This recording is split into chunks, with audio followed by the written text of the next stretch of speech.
Hello, Intellect family.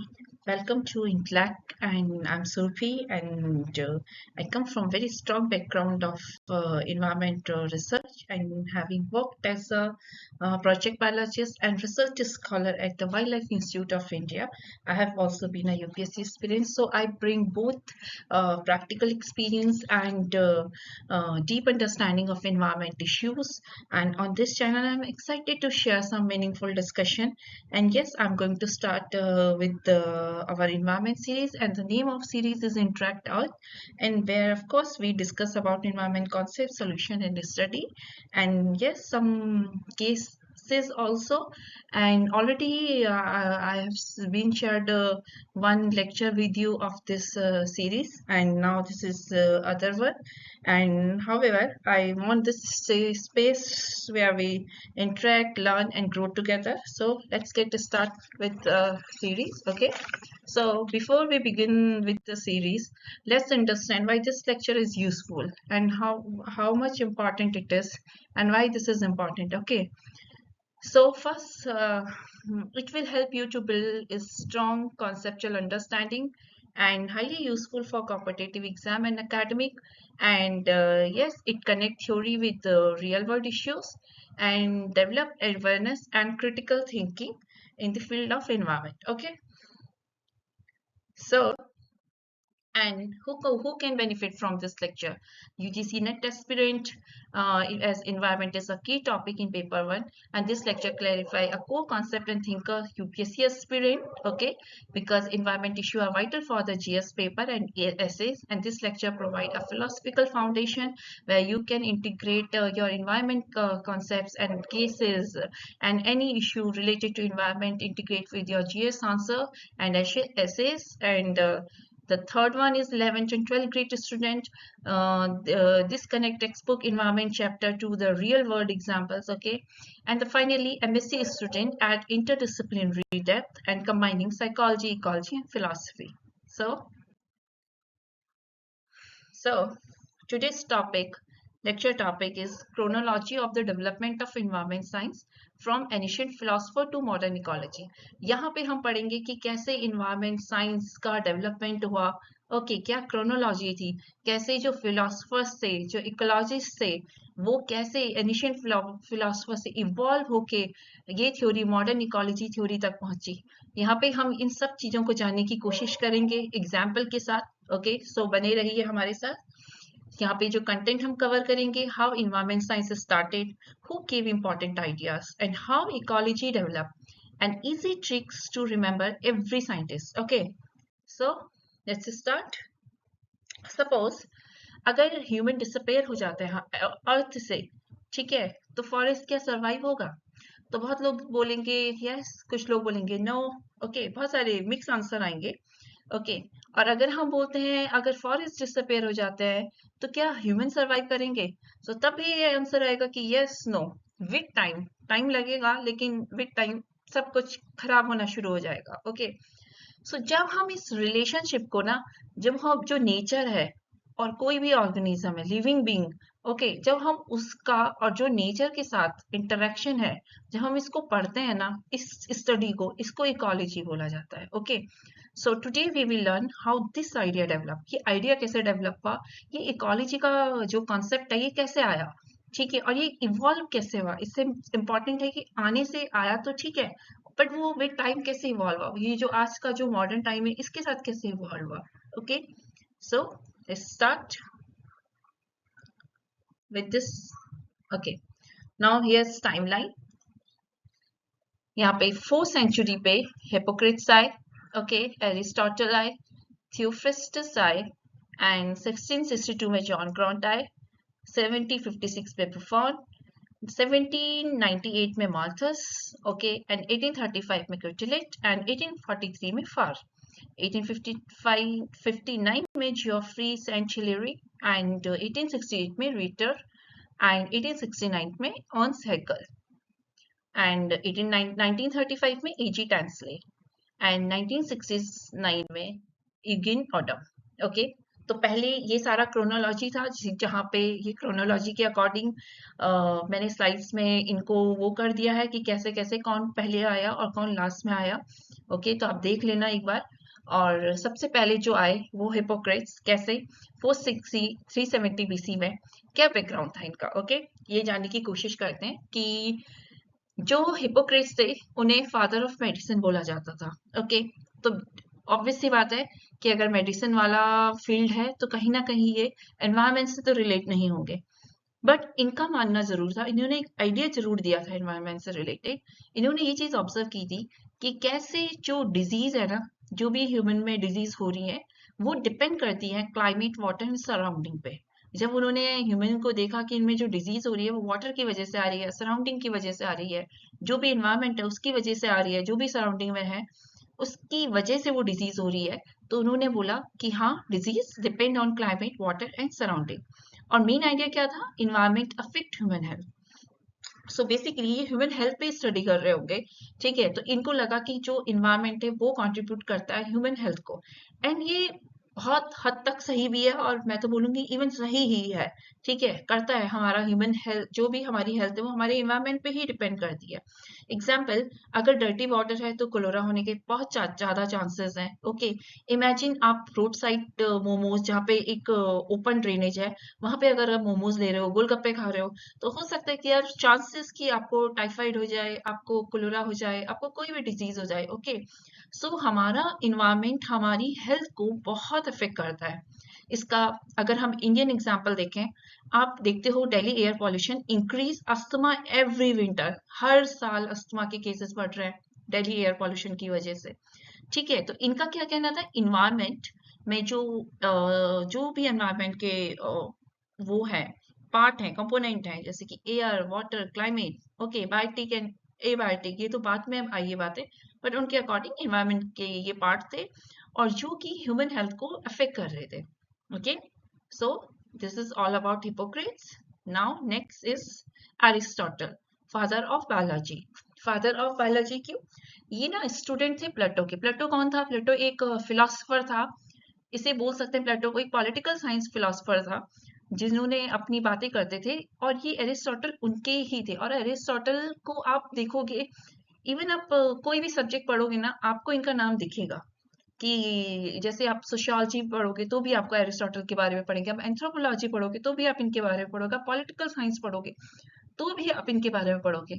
तो देखो, इसका मतलब इनका लिमिटेशन, जो इन्होंने बातें बोली, वो सिर्फ एक सब्जेक्ट तक नहीं है, वो अलग अलग सब्जेक्ट। और इन्वायरमेंट एक ऐसा सब्जेक्ट है जो कनेक्ट है, जो अगर हम सोशियोलॉजी पढ़ते हैं तो भी वो इन्वायरमेंट से कनेक्ट है, अगर हम एंथ्रोपोलॉजी पढ़ते हैं वो भी इन्वायरमेंट से कनेक्टेड है, और अगर हम पॉलिटिकल साइंस भी पढ़ते हैं तो कहीं ना कहीं इन्वायरमेंट बहुत एक अच्छा कंपोनेंट है पॉलिटिकल साइंस का, जहाँ पे हमें पढ़ना पड़ता है इन्वायरमेंट साइंस के बारे में भी। Okay, so this is important part. Okay, बहुत जनरल चीज है इन्वायरमेंट, जो पता होनी चाहिए और सबको ही पता होनी चाहिए। ओके, तो ये स्टूडेंट थे प्लेटो के, और इनके जो टीचर थे, teacher of the Alexander great, और एलेक्जेंडर ग्रेट के ये टीचर भी थे। ठीक है, और इनको ना एनिमल को ऑब्जर्व करना बहुत अच्छा लगता था। तो व्हाट हैपेंड, इनका जो मेन आइडिया था वो क्या था कि animal behave differently depend on their surrounding. Animal बहुत डिफरेंटली बिहेव करता है अपनी सराउंडिंग के अकॉर्डिंग। जैसे कि इनका कहना था, कैमल है, वो सर्वाइव कर रहा है डेजर्ट में, जैसे फिश है वो सर्वाइव कर रही है वाटर में, पोलर बियर है वो सर्वाइव कर रहा है स्नो में। तो कैसे कैसे इनका ये बात होती है कि animal behave differently depending on their surrounding, वो इसका जो बीच का लिंक है वो है अडेप्टेशन। जैसे ही सराउंडिंग होगा वैसे ही जो एनिमल है वो अडेप्ट करेगा उस सराउंडिंग को। और जो आई थिंक वो तो हम बात की बात है कि सरवाइव करा नहीं करा, पर जो अडॉप्ट कर लेते हैं वो उस इन्वायरमेंट के हो जाते हैं और वो उसी इन्वायरमेंट के थ्रू बिहेव करते हैं। एंड वो इन्वायरमेंट क्या है, वो उनकी सराउंडिंग है। ओके, तो इसीलिए इन्होंने बोला कि animal behave differently depending on their surrounding. Environment है, अडेप्टेशन है। ओके, एनिमल ने अडेप्ट कर दिया। ठीक है, अब वो वाटर का कंडीशन को अडेप्ट किया या डेजर्ट की कंडीशन को या स्नो को। ठीक है, तो वो एनिमल ने अपनी सराउंडिंग को जब अडेप्ट कर लेता है उसके अकॉर्डिंग ही बिहेव करता है, ये इनका कहना है। एग्जाम्पल में कैन यू इसमें हम बोल सकते हैं कि can you keep a fish in your school bag, नहीं ना, क्योंकि वो इनका इन्वायरमेंट ही नहीं है। तो वो अपनी इन्वायरमेंट के अकॉर्डिंग बिहेव करेंगे ना, नहीं अगर उनका इन्वायरमेंट नहीं है तो वो वहां सर्वाइव ही नहीं करेंगे, मर जाएंगे। Okay, so every organism had its own habitat, और वो अपनी हैबिटेट में की कंडीशन को अडेप्ट कर लेते हैं और फिर वो उसके अकॉर्डिंग बिहेव करते हैं जो भी उनकी सराउंडिंग है। Now next, Theophrastus is a father of botany. Okay, देखो ये एरिस्टोटल के स्टूडेंट थे। एरिस्टोटल को क्या पसंद था, वो एनिमल बिहेवियर को ऑब्जर्व करते थे, बट इनको क्या पसंद है, प्लांट पसंद है। ये प्लांट को ऑब्जर्व कर रहे हैं, प्लांट को स्टडी कर रहे हैं। तो इनका जो मेन आइडिया था वो था plant growing according to soil and climate. इन्होंने बोला कि जो प्लांट है वो ग्रो कर रहा है सॉइल एंड क्लाइमेट के हिसाब से।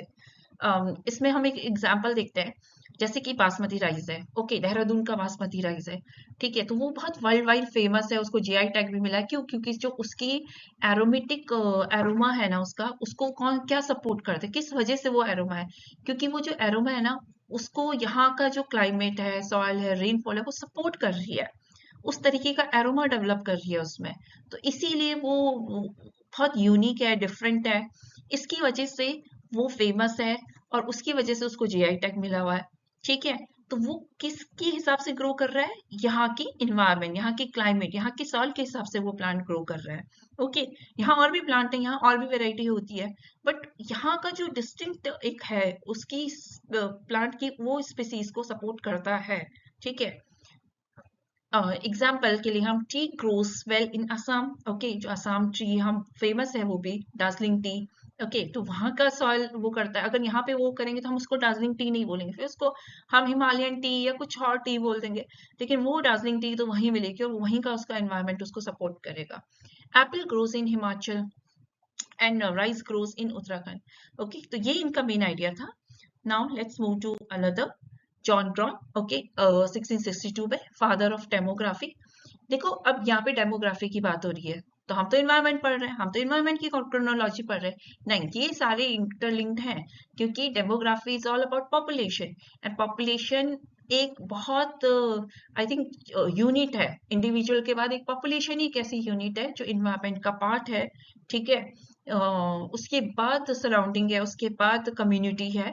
Okay, so population is part of it, and ये पढ़ना इसलिए जरूरी है ताकि हम इन्वायरमेंट को समझ पाए। ओके, सो बैकग्राउंड क्या है, वो एक इंग्लिश मर्चेंट थे, first person to count birth and death scientifically. जो भी हम जब भी सेंसस होते हैं हम बर्थ रेट, डेथ रेट, इनकी बातें करते हैं, तो ये फर्स्ट पर्सन थे जिन्होंने काउंट किया था बर्थ एंड डेथ साइंटिफिकली तरीके से। ओके, तो इनका जो मेन आइडिया था, population should be study using numbers. Okay, तो नंबर के हिसाब से पॉपुलेशन का स्टडी होना चाहिए। So he introduced birth rate, death rate, sex ratio, and age structure. Example के लिए हम देखते हैं, विलेज ए है, okay, and 100 birth and 20 death. तो हम क्या बोलेंगे, 100 बच्चे पैदा हो रहे हैं लेकिन 10-20 लोग मर भी जा रहे हैं, तो यहाँ पे क्या है, पॉपुलेशन इंक्रीज ही हो रहा है। ओके, ठीक है, क्योंकि इनमें गैप है। अगर हम बोले विलेज में 20 बर्थ हो रहे हैं लेकिन डेली कुछ ना कुछ मतलब 100 डेथ हो रही है, तो पॉपुलेशन क्या कर रहा है, इस केस में डिक्रीज कर रहा है। ठीक है, तो ये सब चीजों के लिए पता होना चाहिए, क्योंकि ये भी एक वन ऑफ इम्पॉर्टेंट फैक्टर है, चाहे प्लांट के केस में पढ़ो चाहे वो एनिमल के केस में। हम ये सारे जो कॉन्सेप्ट हैं, birth rate, death rate, animal का एज स्ट्रक्चर, सब कुछ हम वो हर लिविंग ऑर्गेनिज्म के हिसाब से हम पढ़ते हैं और स्टडी करते हैं। Okay, example, if your class has 40 students and 10 leave school, okay, so class strength decrease। okay, तो सेम कॉन्सेप्ट है, यहाँ पे हम उसकी बात कर रहे हैं, पॉपुलेशन की बात कर रहे हैं। Now बुफॉन is one of French naturalist. Okay, इनका जो मेन आइडिया था वो था human and animal follow similar natural law, everything changes with environment. Okay, so what happen here, ये बोलते हैं जो ह्यूमन है एंड एनिमल है वो सिमिलर नेचुरल लॉ फॉलो करते हैं, and everything changes with environment. Means चाहे वो ह्यूमन हो, आप लोगों को ठंड लगती है तो आप लोग स्वेटर पहन लेते हो, आप लोगों को गर्मी लगती है तो आप लोग टी शर्ट में आ जाते हो। ओके, जो एनिमल्स हैं उनके केस में भी तो ऐसा है ना, जो ठंडे इलाके के एनिमल्स हैं उनको इस तरीके की अडेप्टिंग चीजें मिली हैं ताकि वो उस कंडीशन में अडेप्ट कर पाए, जैसे कि जो डॉग है सपोज, ठीक है, अब जो कोल्ड वाले हैं जैसे कि हिमालयन में भूटियाज होते हैं, भूटिया कुत्ते, ठीक है, तो उनके जो है उनके फर बहुत होते हैं, थिक फर होते हैं। अब हम हाइब्रिड स्पीसीज को अगर छोड़ दें, क्योंकि आजकल तो हिमालयन स्पीसीज भी आपको वार्म एरिया में मिल जाएगी, ओके, अगर हम उसको जो वहाँ की नेटिव स्पीसीज को देखें वार्म प्लेस की, तो आप देखोगे कि उनके थिन फर होते हैं, ओके। तो ऐसे आप अभी आगे पढ़ोगे, बहुत सारे कॉन्सेप्ट आएंगे जहाँ पे आप इस तरीके से पढ़ोगे कैसे अडेप्ट होते हैं, ओके, जो इन्वायरमेंट कोल्ड कंडीशन वाले उनके जो बॉडी पार्ट्स होते हैं वो किस तरीके के होते हैं, और जो वार्म इन्वायरमेंट में होते हैं वो किस तरीके से होते हैं, वो आगे इससे रिलेटेड लॉस भी हैं, प्रिंसिपल्स भी हैं, कॉन्सेप्ट भी हैं। सो वो हम आगे पढ़ेंगे, अभी हम यहीं तक स्टिक रखते हैं अपने आप को। Example, you wear sweater in December, T shirt in May, an animal also adjust similarly, okay. Now Thomas Robert Malthus, इन्होंने भी पॉपुलेशन से रिलेटेड ही बात की थी। देखो, उन्होंने जो पॉपुलेशन से रिलेटेड बात की थी वो एक अलग का था कि उन्होंने एक कॉन्सेप्ट दिए थे, ओके। और इन्होंने जो थॉमस रॉबर्ट माल्थस है, यहाँ पे हमें याद रखना है, इन्होंने जो पॉपुलेशन की बात की थी, ये के पॉपुलेशन थ्योरी, ठीक है, वो इकोनॉमिस्ट थे। इन्होंने पॉपुलेशन का एक, इनको पॉपुलेशन के उसमें काफी अच्छा इनका नाम है माल्थस का। एंड इन्होंने क्या बोला था कि पॉपुलेशन इंक्रीज जियोमेट्रिकली। अब इसमें क्या होता है कि जैसे पॉपुलेशन है वो 2 है, तो 2 से 4 होगी, 4 से 8 होगी, ठीक है, 8 से 16 होगी, ठीक है। बट फूड इस तरीके से इंक्रीज नहीं हो रहा, वो अर्थमेटिकली इंक्रीज हो रहा है। 1 से ज्यादा 2, 2 से 3, 3 से 4, मतलब जो स्पीड है, जो ट्रैक है, वो बहुत लो है, ओके। तो इससे क्या होता है कि जब पॉपुलेशन लार्जर हो जाती है ना, तो रिजल्ट क्या होता है, स्कैरसिटी, हंगर, कंपटीशन, ओके। क्यों? क्योंकि जिस हिसाब से पॉपुलेशन बढ़ रही है, फूड की जो इंटेंसिटी है उस हिसाब से नहीं बढ़ रही है, फूड की क्वांटिटी उस हिसाब से नहीं बढ़ रही है, ठीक है। तो इसकी वजह से क्या होता है, कंपटीशन होना शुरू हो जाता है, स्कैरिसिटी हो जाती है, हंगर हो जाता है, कंपटीशन वगैरह ये सब चीजें होने लग जाती हैं। सिंपल एग्जांपल्स हम समझते हैं, 10 पिज्जा, 20 फ्रेंड्स हैं, ओके, तो एक का भी अगर हम आधा आधा करते हैं, एक पिज्जा को भी 2 लोगों ने खाया तो 20 फ्रेंड में इजिली वो डिस्ट्रीब्यूट हो जाएगा, ओके। नाउ 10 पिज्जा, 100 फ्रेंड्स हैं, तो हो सकता है कि फाइट स्टार्ट हो जाए किसी भी बीच में, ओके। तो यहाँ पे अगर हम इंडिया केस स्टडी देखें, वाटर शॉर्टेज हुआ बैंगलोर में, ओके, क्यों? क्योंकि पॉपुलेशन इंक्रीज हुआ रैपिडली, अचानक से वहाँ इंडस्ट्रियलाइजेशन, आईटी इंडस्ट्रीज वहाँ पे ग्रो हुई एंड पॉपुलेशन इंक्रीज हुआ और वाटर शॉर्टेज होना शुरू हो गया, तो water resource become insufficient, okay. अब हम ये जानने की कोशिश करेंगे, क्या मार्थस हमेशा से सही थे क्या? क्या उनका ये कहना सही है कि अगर पॉपुलेशन इंक्रीज हो रही है तो फूड की स्कैरिसिटी होगी, कंपटीशन होगा, ठीक है? हम बोलेंगे नहीं, पार्टली सही थे वो। क्यों? क्योंकि टेक्नोलॉजी भी तो है। अगर इतनी सारी टेक्नोलॉजी आ रही है आजकल, ठीक है, फर्टिलाइजर में टेक्नोलॉजी है, बहुत सारे ऐसे केमिकल हैं जो फूड को इंक्रीज कर रहे हैं, हाई यील्डिंग सीड है। ग्रीन रिवॉल्यूशन इन इंडिया में आया था तो फूड की जो क्वांटिटी थी एटलीस्ट वो बढ़ी थी, ठीक है, इरिगेशन है, फूड प्रोडक्शन इंक्रीज इनॉर्मस थी। सो मार्कस वाज पार्टली करेक्ट। देखो, क्वांटिटी की अगर बात करें तो कमी नहीं है, क्वालिटी में ऑफ कोर्स चेंजेस आते हैं, जब बहुत पॉपुलेशन होती है तो हमें वो क्वालिटी फूड नहीं मिलता, लेकिन टेक्नोलॉजी के थ्रू हमें क्वांटिटी तो मिल रही है और ये हम देख भी रहे हैं, ओके। तो हम ये तो नहीं बोलेंगे वो पूरी तरीके से गलत है, और हम ये भी नहीं बोलेंगे कि आज की डेट में अगर हम देखें तो हम उनको सही भी नहीं बोलेंगे, हम बोलेंगे पार्टली करेक्ट, ओके। अब आगे इन लॉन्ग रन जब सब कुछ एग्जॉस्ट हो जाएगा तब वो कितने सही है वो अलग चीज है, लेकिन अभी फिलहाल। नाउ एडोल्फ किचलेट 1835, ठीक है, he was father of social statistics, okay. अब इसमें क्या है, इनका भी देखो, इनका भी जो आइडिया है, पहले पॉपुलेशन के कॉन्सेप्ट दिए, अब इन्होंने जो मास्टर्स था उन्होंने पॉपुलेशन का वो बताया कि कैसे पॉपुलेशन और फूड स्कैरिसिटी का रिलेशन। एंड नाउ इनकी जो बात है पॉपुलेशन से रिलेटेड, वो ये बोल रहे हैं कि population growth is controlled by resistance, nature balance itself. ये यहाँ पे बोल रहे हैं कि जो पॉपुलेशन ग्रोथ है ना, अगर वो हो भी नहीं है ना, तो वो नेचर अपने आप बैलेंस हो जाती है, ये चीज आप अपनी डेली लाइफ में भी देखते होंगे कि कैसे कोई भी चीज होगी वो अपने आप फिर धीरे धीरे बैलेंस हो जाएगी। कोई भी चीज ऐसे इस तरीके से कि अगर पॉपुलेशन कहीं बहुत ज्यादा हो रही है तो अचानक से कोई बीमारी आ गई एंड वहां पे लोगों की डेथ होना शुरू हो गई, तो वो अपने आप बैलेंस हो जाएगी। ओके, तो ये बोलते हैं कि if there is a less food population growth slow. अगर देखो, इनका कहना था पॉपुलेशन ज्यादा होगी तो फूड कम होगा, फूड कम होगा तो फिर लोगों में कंपटीशन होगा, बीमारियां आएंगी, बहुत सारी चीजें होंगी। ठीक है, तो धीरे धीरे फिर अभी तो वो है, लेकिन फिर एक टाइम बाद डेथ होनी शुरू हो जाएगी और फिर नेचर अपने आप बैलेंस कर देगा और पॉपुलेशन कम हो जाएगी और फूड फिर अपने आप सबको मिलने शुरू हो जाएगा। ठीक है, सो एक छोटे से एग्जांपल से मैं समझा रही हूँ। सपोज 5 सीट है मूवी थिएटर में एंड 500 पीपल अचानक से आ गए, तो ऐसा तो है नहीं कि सबको अंदर डाला जाएगा। 5 सीट है तो 5 लोगों को ही डाला जाएगा। ठीक है, हर कोई तो एंटर नहीं कर सकता, तो वो टिकट ही नहीं देंगे, तो वो अपने आप ही बैलेंस हो गया ना। तो वही नेचर का भी है, नेचर ऐसा टिकट नहीं देती है, नेचर भी अपने आप बैलेंस कर लेती है। पर इसका मतलब ये नहीं कि अब अंधाधुंध पॉपुलेशन बढ़ाई जाए। ठीक है, विलियम फार 1843, इनका जो बैकग्राउंड था वो मेडिकल स्टैटिस्टिशियन था। इन्होंने भी पॉपुलेशन से रिलेटेड बात की। इन्होंने बोला हायर पॉपुलेशन डेंसिटी, ठीक है, led to higher death rate because disease spread faster. Suppose एक एग्जांपल लेते हैं, ये बिहार, सपोज ये बिहार है। बिहार में क्या होता है कि बिहार में बोलते हैं कि पॉपुलेशन डेंसिटी बहुत ज्यादा है।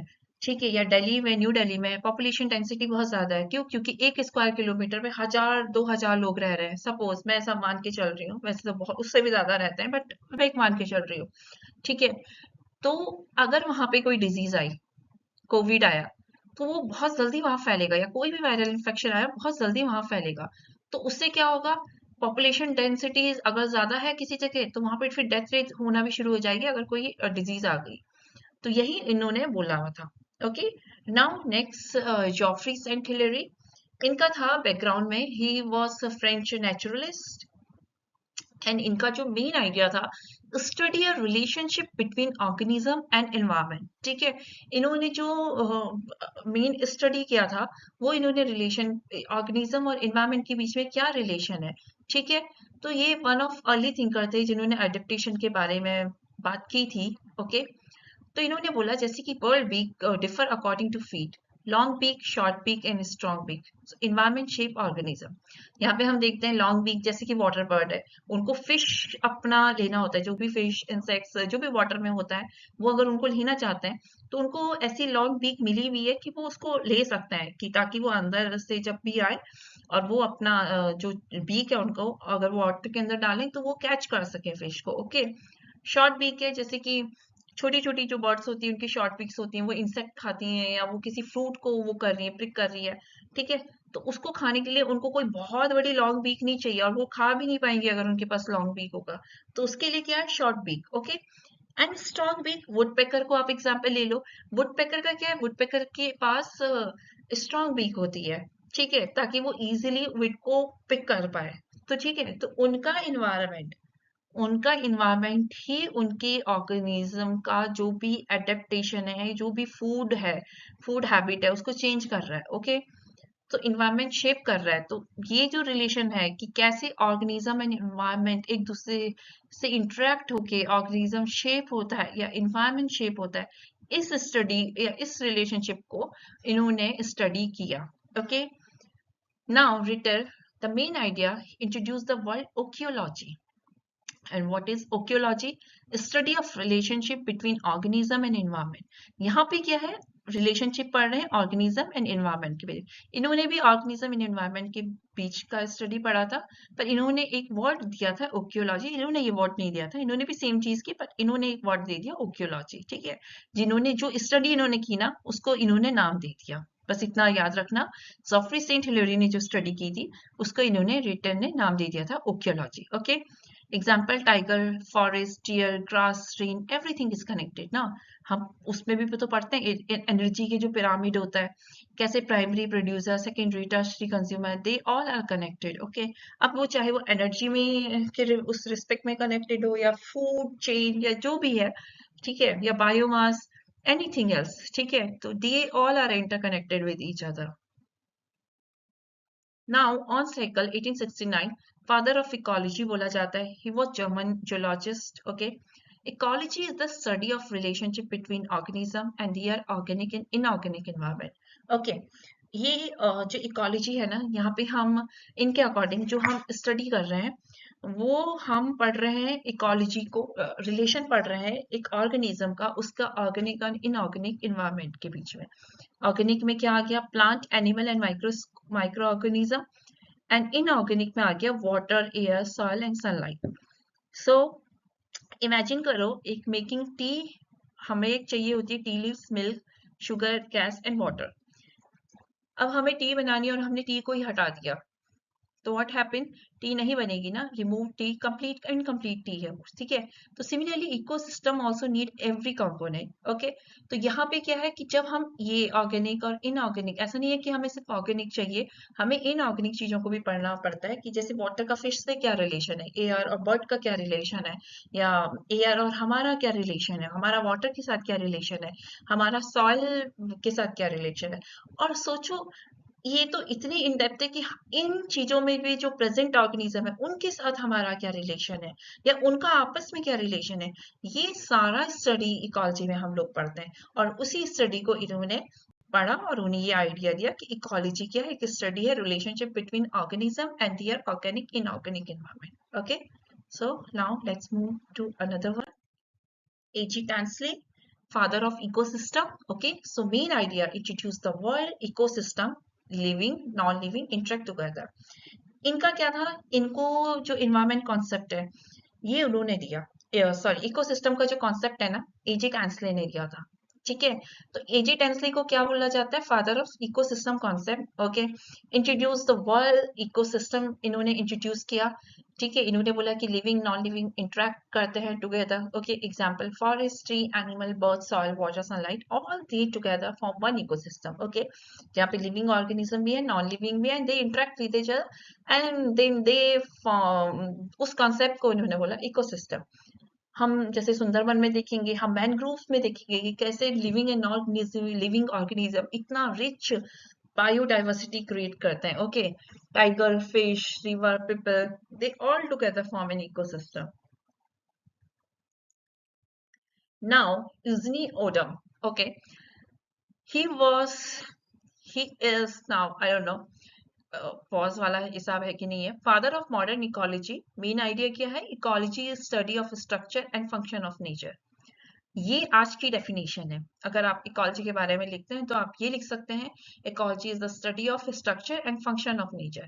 ठीक है, फंक्शन ऑफ नेचर कैसे? कि कोई भी, जब भी हम इकोलॉजी के बारे में पढ़ते हैं हम, तो उस इन्वायरमेंट का स्ट्रक्चर क्या है, उसका फंक्शन क्या है, या उस ऑर्गेनिज्म का क्या निश है, या उस ऑर्गेनिज्म का उस निश में क्या फंक्शन है, हम जब इस कॉन्सेप्ट के बारे में पढ़ते हैं इसको हम बोलते हैं इकोलॉजी. ओके, तो यहाँ पे हम डिफरेंट डिफरेंट स्ट्रक्चर पढ़ते हैं, उन स्ट्रक्चर्स के फंक्शन पढ़ते हैं. ठीक है, और इस चीज को इन्होंने मॉडर्न वर्ल्ड उसमें बोल दिया कि study of structure and function of nature. Suppose हमने इकोलॉजी एनर्जी फ्लो पढ़ा, तो एनर्जी फ्लो का डायग्राम सबने देखा होगा, पिरामिड सा. ठीक है, तो वो एक स्ट्रक्चर है. अब उसका फंक्शन क्या है? ओके, फूड चेन का क्या फंक्शन है? फूड चेन तो सबने देखी है, पर फंक्शन क्या है? Okay, so food web, nutrient cycle, ये सबका सब, जैसे कि सन होता है, सन प्रोड्यूसर लेता है ग्रासेस. ओके, फिर ग्रासेस को डियर, डियर को टाइगर. ये जो सारा एक स्ट्रक्चर है, इसका फंक्शन क्या है, ये सब कुछ हम मॉडर्न इकोलॉजी में कि मतलब अकॉर्डिंग टू ओडम जब हम ये स्टडी करते हैं तो उसको हम इकोलॉजी बोलते हैं. ओके, इंडिया की केस स्टडी में जैसे हम काजीरंगा नेशनल पार्क है, वहां पे हम देखते हैं ग्रास. ठीक है, राइनो, राइनो को टाइगर. ठीक है, फिर बर्ड्स, फिर माइक्रो ऑर्गेनिज्म. ठीक है, एनर्जी मूव थ्रू ऑल, और सब एक दूसरे, देखो माइक्रो ऑर्गेनिज्म है वो भी, अगर कोई इस तरीके की कोई चीजें हैं वो भी लास्ट में ऐसा वो आ जाते हैं डिकम्पोज करने के लिए. ओके, तो ये सारा एक दूसरे से कनेक्टेड है, और जब हम इस स्ट्रक्चर के बारे में पढ़ते हैं, उसके फंक्शन के बारे में पढ़ते हैं, तो हम उसको मॉडर्न इकोलॉजी में हम उसको इकोलॉजी बोलते हैं. नाउ अब ये आज के लेक्चर का एक लास्ट स्लाइड, जहाँ पे हम देखेंगे कैसे हम इजीली इसको याद रख सकते हैं एग्जाम पॉइंट ऑफ व्यू से. ओके, तो एग्जाम में हम इतना सब कुछ तो याद नहीं रख पाएंगे, but there are trick. Trick कैसी है थोड़ा सा इसमें भी आपको पढ़ना तो पड़ेगा, याद तब भी करना ही पड़ेगा। ठीक है, तो हिपोक्रेट्स में हमने क्या पढ़ा था कि हेल्थ अफेक्ट हो रही है। ओके, हेल्थ जो है सराउंडिंग है वो हेल्थ को अफेक्ट कर रहा है। एरिस्टोटल के बारे में हमने क्या पढ़ा था कि उन्होंने एनिमल को ऑब्जर्व किया था। ओके, एनिमल वाला जो पार्ट है कि कैसे एनिमल अफेक्ट होता है सराउंडिंग से। ठीक है, थियोफ्रिस्टस के बारे में हमने पढ़ा था कि कैसे प्लांट ग्रो कर रहा है अपनी सराउंडिंग से। ओके, ग्राउंट ने बोला था कि पॉपुलेशन काउंटिंग, तो उसने कॉन्सेप्ट दिए थे डेथ रेट, बर्थ रेट, ठीक है, सेक्स रेशियो, तो population counting is Graunt. Okay, Buffon का क्या है, ह्यूमन एनिमल का इंटरेक्शन। ओके, तो यहाँ पे हमने ये चीज पढ़ी थी। माल्थस ने क्या बोला था, माल्थस ने बोला था जब हमने अर्थमेटिक एंड जियोमेट्रिक वाला जो हमने पढ़ा था, पॉपुलेशन कैसे ग्रो हो रही है और फूड की स्कैरसिटी हो रही है, वो हम माल्थस के कंसेप्ट में हमने पढ़ा था। क्विटलिक ने क्या बोला था, नेचर कंट्रोल ग्रोथ। ओके, वो बैलेंस हो जाता है। ओके, नेचर बैलेंस कर लेता है ग्रोथ को। इसके फेयर के बारे में हमने क्या पढ़ा था, डेंसिटी, पॉपुलेशन डेंसिटी, ठीक है, लेड टू डेथ। ओके, कोई भी डिजीज आएगी और पॉपुलेशन अगर डेंसिटी किसी जगह ज्यादा है तो वहां पे फिर कोई भी डिजीज आके पॉपुलेशन डेंसिटी को कम कर लेती है। ठीक है, रिटर के बारे में हमने क्या पढ़ा था, इन्होंने कॉन्सेप्ट दिया था ओकियोलॉजी। ओके, ऑन साइकिल ने क्या किया था, ऑन साइकिल ने बोला इकोलॉजी डेफिनेशन इन्होंने दी थी। ओके, ऑन साइकिल ने। ओके, टैंसली ने क्या दिया था, इकोसिस्टम का कॉन्सेप्ट दिया था। और ओडम ने क्या दिया था, तो मॉडर्न इकोलॉजी के बारे में बोला था। तो ये सारी चीजें आपको याद रखनी है and it is very important. आप अपनी आंसर राइटिंग में भी इन फिलोसफर्स के बारे में लिख सकते हो। आपके यूजीसी नेट में भी ये बहुत इंपॉर्टेंट टॉपिक है। एंड किसी भी, देखो, चाहे वो फिलोसफी का पार्ट हो, चाहे वो सोशियोलॉजी का पार्ट हो, चाहे वो एंथ्रोपोलॉजी का, फिलोसफर उस पूरी सब्जेक्ट की जान होते हैं। आप कुछ भी कर लो, आप इनसे नहीं भाग सकते, ये सबसे इंपॉर्टेंट पार्ट होता है। ओके, तो you have to remember like this. ठीक है, the scientist name. Okay, so thank you for today. Okay, and thank you for watching. If you found this video helpful, please like and share, subscribe to this intellect series. Okay, and don't turn on notification so you never miss a new episode. And please, until next time, stay curious, informed, and keep interacting with knowledge. Thank you. Every great scientific discovery begins with careful observation of nature. Thank you. Thank you so much.